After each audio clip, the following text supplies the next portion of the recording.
നമ്മുടെ കർത്താവിൻ്റെ രക്ഷിതാവായ യേശു ക്രിസ്തുവിൻ്റെ തുല്യനാമത്തിൽ G2R പ്ലാറ്റ്ഫോമിൽ ദൈവവചനം ശ്രവിച്ചുകൊണ്ടിരിക്കുന്ന എല്ലാവർക്കും വന്ദനം. നിങ്ങളെല്ലാവരെയും ദൈവം അനുഗ്രഹിച്ച് ആശീർവദിക്കുമാറാകട്ടെ എന്ന് പ്രാർത്ഥിക്കുന്നു. ചില നാളുകളായി ഉൽപ്പത്തി പുസ്തകം മുതൽ വെളിപ്പാട് പുസ്തകം വരെ വിസ്തൃതമായി കിടക്കുന്ന ആത്മീയ വിഷയങ്ങളെ കുറിച്ചാണ് നാം വിചിന്തനം ചെയ്തുകൊണ്ടിരിക്കുന്നത്. അതിൽ പത്രോസ് അപ്പസ്തലൻ യഹൂദ പാരമ്പര്യത്തിൽ നിന്നും കർത്താവിൻ്റെ പ്രധാന അപ്പസ്തലനായി തീർന്നവൻ താൻ എഴുതിയ ഹ്രസ്വ ലേഖനങ്ങൾ 2 അതിൽ ഒന്നാമത്തെ ലേഖനം 2-ാം അധ്യായം 9-ാമത്തെ വാക്യത്തിൽ നിന്ന് പഴയ നിയമ പൗരോഹിത്യത്തിൽ നിന്ന് പുതിയ നിയമ പൗരോഹിത്യത്തിലേക്ക് പ്രവേശിച്ച അത്ഭുത വാക്യം ദൈവസഭയെ സംബന്ധിച്ച് ആത്മീയ പ്രചോദനവും അനുഗ്രഹവും ആശ്വാസവും ആകയാൽ ആ വിഷയത്തിൽ നിലനിന്നുകൊണ്ട് നമുക്ക് ലഭിച്ചിരിക്കുന്ന ഭാഗ്യപദവി, അവസ്ഥ, അനുഗ്രഹങ്ങൾ എന്നിവയെ നിങ്ങളുടെ മുൻപിൽ വരച്ച് കാണിക്കുക എന്നുള്ളതാണ് ഇവിടുത്തെ പ്രധാന വിഷയം. അപ്പോൾ പഴയ നിയമത്തിലെ പ്രവാചക പൗരോഹിത്യ ശുശ്രൂഷകൾ ചെയ്തു വന്ന വ്യക്തികൾ യിരെമ്യാ പ്രവാചകൻ്റെ കാലത്തും യെശയ്യാ പ്രവാചകൻ്റെ കാലത്തും യെഹെസ്കേൽ പ്രവാചകൻ്റെ കാലത്തും ആമോസ് ആദിയായ ചെറിയ പ്രവാചകന്മാരുടെ കാലത്തും നടത്തി വന്ന അനാത്മീയ പ്രവൃത്തികൾ ഇന്നത്തെ ആത്മീയ ഗോളത്തിൽ രാജകീയ പൗരോഹിത്യ വർഗത്തിൻ്റെ ഇടയിൽ നുഴഞ്ഞു കയറിയിരിക്കുന്നു എന്നുള്ളത് മനസ്സിലാക്കുവാൻ വേണ്ടിയാണ് ഇപ്പോൾ നാം പരിശ്രമിക്കുന്നത്. ആ കാലത്തെ യഹൂദന്മാർ ദൈവകൃപയിൽ നിന്നും വിശ്വാസത്തിൽ നിന്നും വിശുദ്ധിയിൽ നിന്നും ദൈവ വ്യവസ്ഥകളിൽ നിന്നും അകന്നുപോയതിനാൽ അവർക്കുണ്ടായ ശിക്ഷ ആമോസിൻ്റെ പ്രവചനത്തിലും മറ്റും വളരെ വ്യക്തമായി എഴുതിയിരിക്കുന്നു.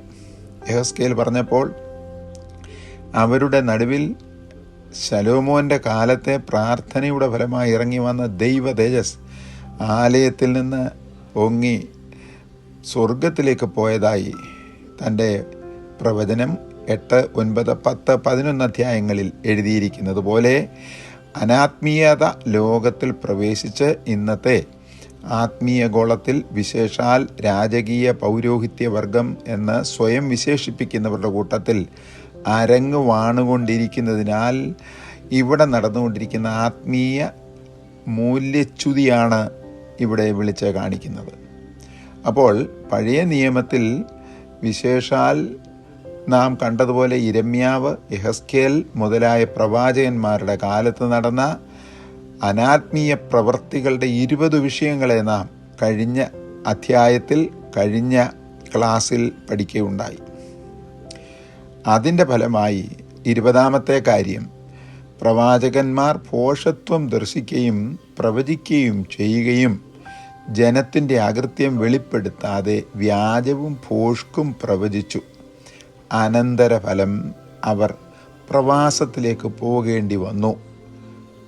വിലാപത്തിൻ്റെ പുസ്തകത്തിൽ പ്രവാസത്തിലേക്ക് പോയ ജനത്തെ കണ്ടുകൊണ്ട് യിരെമ്യാ പ്രവാചകൻ വിലപിച്ച് പറഞ്ഞ പദമാണ് 2-ാം അധ്യായം 14-ാമത്തെ വാക്യത്തിൽ എഴുതിയിരിക്കുന്നതും തൻ്റെ പ്രവചനം 25-ാം അധ്യായം 10 മുതൽ 12 വരെയുള്ള വാക്യങ്ങളിൽ രേഖപ്പെടുത്തിയിരിക്കുന്നതും.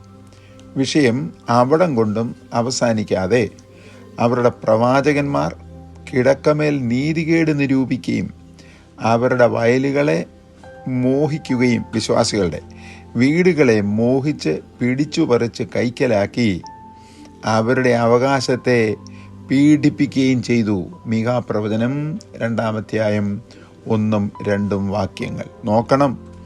ദൈവത്തിൻ്റെ ശുശ്രൂഷയ്ക്ക് വേണ്ടി വേർതിരിക്കപ്പെട്ട് അവരുടെ നടുവിൽ സ്ഥാനമാനങ്ങളോടുകൂടെ വസിച്ച പ്രവാചകന്മാരും പുരോഹിതന്മാരും ചെയ്ത അനാത്മീയ പ്രവൃത്തികൾ എന്താണ്? ഒരിക്കൽ കൂടി അത് പറയാതെ വിട്ടുകളയുന്നത് ന്യായമല്ല. അവർ കിടക്കമേൽ നീതികേട് നിരൂപിച്ചു. അപ്പം രാത്രിയിൽ വിശ്രമിക്കുവാൻ പോകുമ്പോൾ വിശ്രമമല്ല, അടുത്ത ദിവസം ചെയ്യേണ്ട നീതികേട് എന്താകുന്നു നിരൂപിക്കുന്ന നിരൂപണശാലകളായി മാറി പ്രവാചകന്മാരും പുരോഹിതന്മാരും. എന്താണ് അവർ നിരൂപിച്ചത്? എളിയവരായ വിശ്വാസികളുടെ വയലുകളെ മോഹിക്കുക, പകൽ സമയം മുഴുവൻ നല്ല വയലുകളിൻ്റെ മേൽ കണ്ണുവയ്ക്കുക, നല്ല വീടുകളിലെ കണ്ടിട്ട് അതിനെ മോഹിച്ച് പിടിച്ചു പറിക്കേണ്ടത് എങ്ങനെയാണെന്ന് രാത്രികാലങ്ങളിൽ ചിന്തിക്കുക.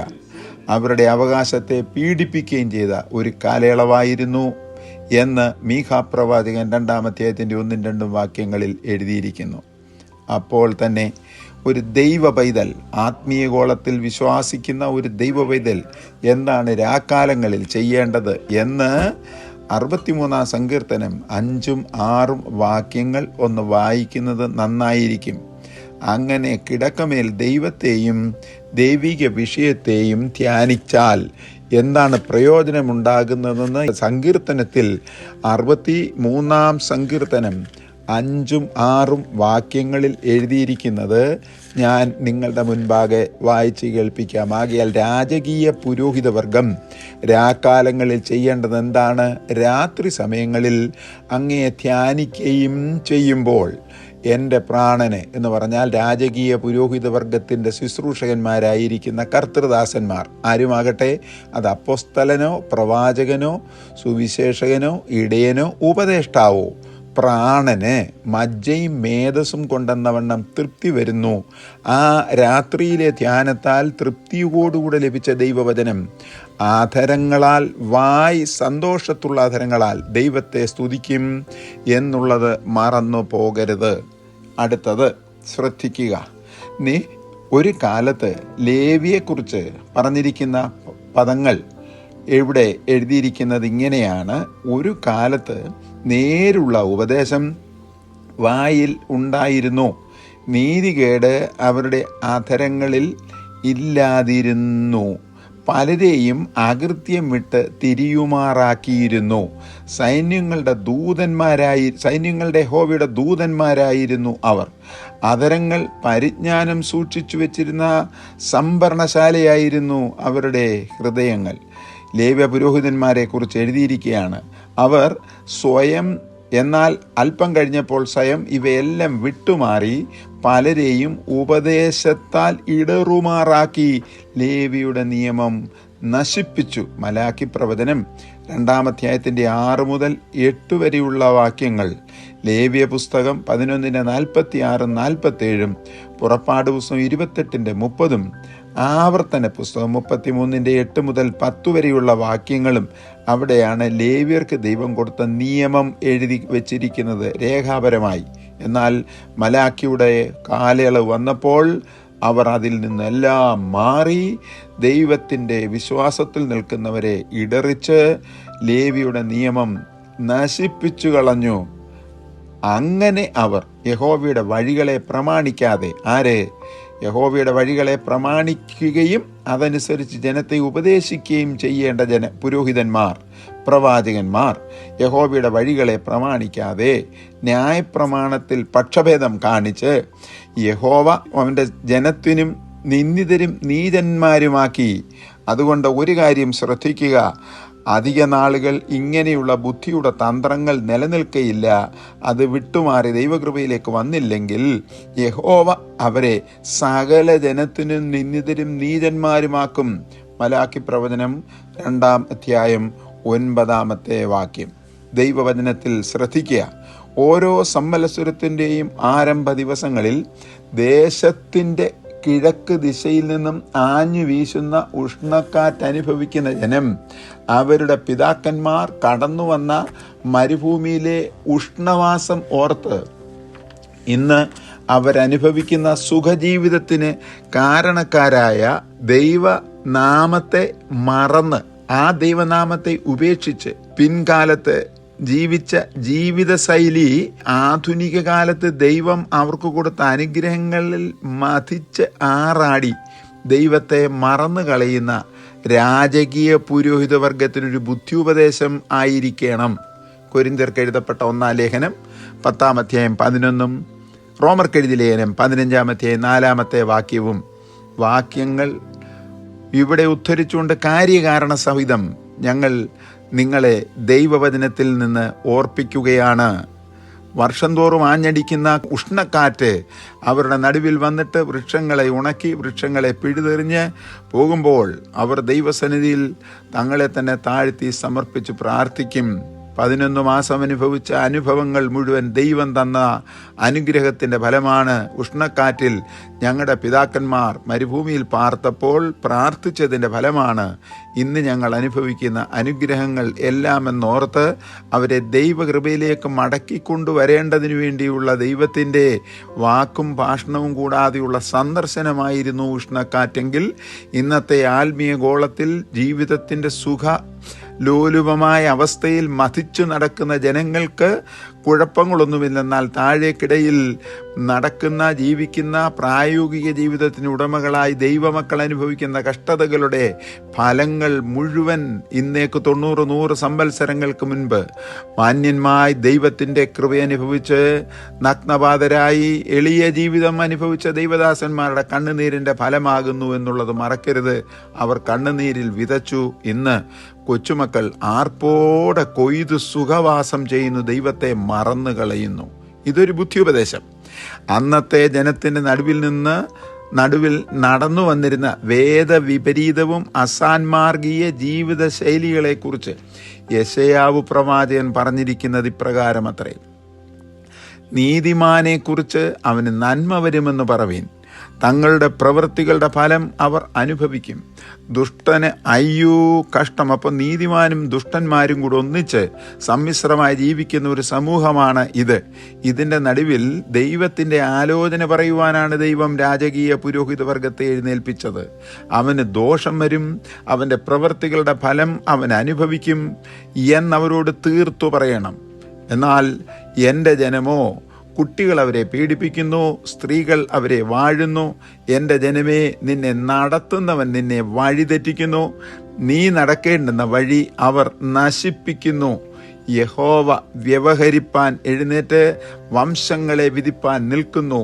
യഹോവ തൻ്റെ ജനത്തിൻ്റെ മൂപ്പന്മാരോടും, അഥവാ അവിടെ എഴുതിയിരിക്കുന്നത് ഏൻഷ്യൻസ് ഓഫ് ഡേയ്സ് എന്ന് പറഞ്ഞാൽ പഴമ വിശ്വസിക്കുന്ന പ്രായാധിക്യം ആയവരോടും പ്രഭുക്കന്മാരോടും എന്ന് പറഞ്ഞാൽ കൗൺസിൽ മെമ്പർമാർ, ഭരണാധിപത്യം നടത്തുന്ന സെൻറ്റർ പാസ്റ്റർമാർ, അങ്ങ് മുകളോട്ട് പ്രസിഡന്റ് വരെയുള്ള എല്ലാവരോടും പ്രഭുക്കന്മാരോടും കൂടെ വന്ന് ദൈവം ന്യായവിസ്താരത്തിൽ പ്രവേശിക്കുമ്പോൾ ശ്രദ്ധിച്ചു കേൾക്കണം.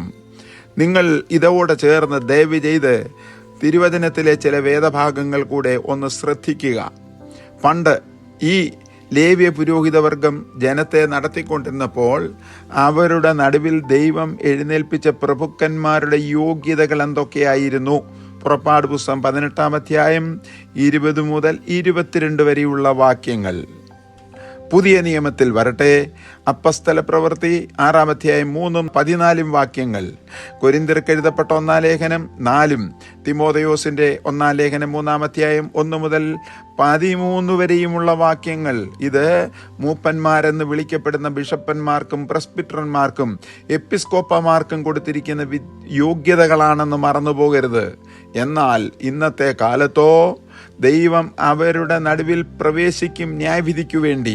പണക്കാരായവർ ചെയ്യുന്ന ഏത് പാപവും പാപമല്ലാതാക്കുകയും എളിയവർ ചെയ്യുന്ന ബലഹീനമായ തെറ്റുകൾ കൊടുംപാപമാക്കി വിസ്തരിച്ച് പുറത്താക്കുന്ന കാലയളവിലേക്ക് നാം വന്നിരിക്കുന്നില്ലേ? അത് ശ്രദ്ധിക്കുക. ഇവർ ചെയ്യുന്നത്, നിങ്ങൾ മുന്തിരിത്തോട്ടം തിന്നുകളഞ്ഞു, എളിയവരോട് കവർന്നെടുത്തത് നിങ്ങളുടെ വീടുകളിലുണ്ട്. എൻ്റെ ജനത്തെ തകർത്ത് കളയുവാനും എളിയവരെ ദുഃഖിപ്പിക്കുവാനും നിങ്ങൾക്കെന്ത് കാര്യം എന്ന് സൈന്യങ്ങളുടെ യഹോവയായ കർത്താവിൻ്റെ അരുളപ്പാട്. ഇത് ഞങ്ങൾ സ്വയമായി പറയുന്ന വാക്കുകളല്ല. രാത്രിയിൽ എന്ത് നാളെ പറയണമെന്ന് ചിന്തിച്ച് കണക്കുകൂട്ടി എഴുതി വെക്കുന്ന അരുളപ്പാടുകളല്ല.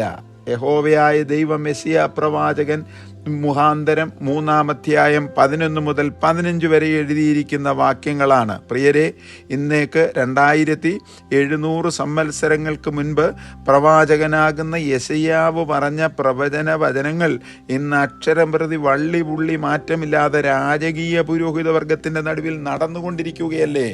ഞങ്ങളെ കേൾക്കുന്നവർ ഒരു കാര്യം ഗ്രഹിക്കണം. ഈ ദൈവവചനം ഇന്നത്തെ ആത്മീയ കോളത്തിൽ നടക്കുന്ന നടപടിക്രമങ്ങളുമായി ഒന്ന് താരതമ്യം ചെയ്തിട്ട് തിരുവചനത്തിൽ എഴുതിയിരിക്കുന്നു, വിട്ടുപോരുവീൻ, അവരുടെ അകൃത്യങ്ങളിലും അധർമ്മങ്ങളിലും കൂട്ടുകാരാകാതെ വിട്ടുപോരുവീൻ. അവരുടെ പിതാക്കന്മാർ മരുഭൂമിയിലായിരുന്നപ്പോൾ സ്ഥിരവാസമില്ല, വീടുകളില്ല, തോട്ടങ്ങളില്ല, ധനികരും ദരിദ്രരുമില്ല, വിദ്യാസമ്പന്നന്മാരും വിദ്യാവിഹീനരുമില്ല, ഉന്നത സ്ഥാനീയരുമില്ല, ഡോക്ടർമാരും മാസ്റ്റേഴ്സും PhD-ക്കാരും ഒന്നുമില്ല. എല്ലാവരും കൂടാരവാസികൾ. വാഗ്ദത്തദേശത്ത് ചെന്നു ചേരണം എന്ന ഒരേ ലക്ഷ്യം. എല്ലാവരും ഒരേ ഭക്ഷണം കഴിക്കുന്നു, എല്ലാവരും ഒരേ ആത്മീയ പാനീയം കുടിക്കുന്നു, എല്ലാവരും ഒരേ വിശ്വാസം വിശ്വസിക്കുന്നു, എല്ലാവരും ഒരേ ദിശ നോക്കി യാത്ര ചെയ്യുന്നു, ഒരേ പാറയിൽ നിന്നുള്ള വെള്ളം കുടിച്ച പാറയെ അനുഗമിക്കുന്നു. വർഗവർണ്ണ വ്യത്യാസം, ഉച്ചനീചത്വ മനോഭാവം ഇല്ല. ഇതേ അനുഭവം അത്രേ നമ്മെ ഈ കാലങ്ങളിൽ ഓർപ്പിച്ച് ഉണർത്തേണ്ടത്. നമ്മളുടെ ഏക ലക്ഷ്യം വാഗ്ദത്തദേശത്തെത്തിയ ശേഷം സർവസമ്പന്നരായി തീർന്ന് ദൂരെ ഉള്ള ആ പ്രത്യാശയെ ഓർത്തുകൊണ്ട് മുന്നോട്ട് പോകുക. അതിന് പകരം ഇവിടെ പാർത്തുകൊണ്ട് ഇവിടുത്തെ വലിയ സമ്പൽ സമൃദ്ധിയുടെ വിഷയങ്ങൾ കണ്ട് അതിൽ ദുരഭിമാനം കൊണ്ട് ദേശവാസികളുടെ ഇടയിൽ അനാത്മീയ വിഷയങ്ങൾ കണ്ടിട്ട് ദൈവത്തെ മറക്കുന്നവരായിട്ടല്ല. വാർഷിക ഉഷ്ണക്കാറ്റിൻ്റെ ലക്ഷ്യം എന്താകുന്നു എന്ന് മറന്നു പോകരുത്. ദൈവത്തിന് സ്തോത്രം.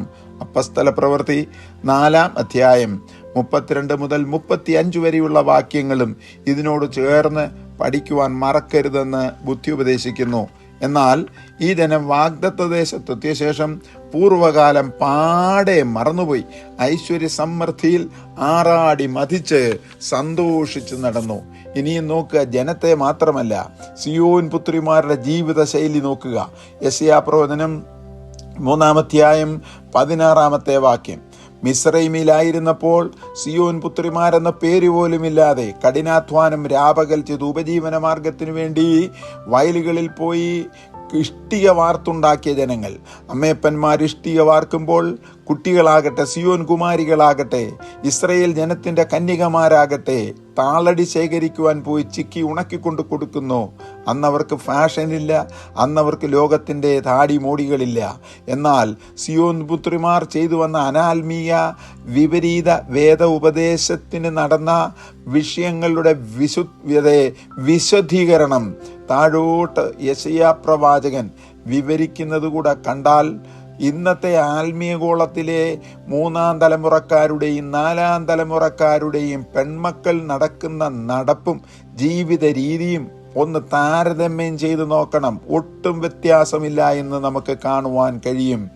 ആകയാൽ അടുത്ത സെഷനിൽ, അടുത്ത ഭാഗത്ത് സിയോൻ പുത്രിമാർ എങ്ങനെ നടന്നോ, ഇന്നത്തെ ആത്മീയ ഗോളത്തിലെ പെന്തക്കോസ്ത് ആത്മീയ ഗോളത്തിലെ പെൺകുഞ്ഞുങ്ങൾ എങ്ങനെ നടക്കുന്നു, അതും ഇതും തമ്മിൽ ഒരു താരതമ്യ പഠനം ചെയ്യുന്നത് അത്യാവശ്യമാകുന്നു എന്ന് ദൈവാത്മാവ് ബോധ്യം വരുത്തിയത് കൊണ്ടാണ് ഈ വിധത്തിൽ പറയുന്നത്. ആരെയും അഹങ്കാരത്തോടുകൂടെ അഹംഭാവത്തോടുകൂടെ കുറ്റം പറയുകയല്ല, ഉള്ളതുപോലെ പറയുക. ഈ കാലത്ത് സത്യവചനം യഥാർത്ഥമായി പ്രസംഗിച്ച് ലജ്ജിപ്പാൻ കഴിയാത്ത വേലക്കാരായി നിൽക്കുവാൻ പരിശ്രമിക്കുക എന്ന ഏക ലക്ഷ്യമാണ് ഞങ്ങൾക്കുള്ളത്. കേൾവിക്കാരെ ദൈവം അനുഗ്രഹിച്ച് ആശീർവദിക്കട്ടെ. കർത്താവായ യേശു ക്രിസ്തു നാമത്തിൽ പിതാവേ, ഏവരെയും അനുഗ്രഹിക്കണമേ എന്ന് താഴ്മയായി അപേക്ഷിക്കുന്നു. പ്രാർത്ഥന കേട്ടതിനാൽ സ്തോത്രം.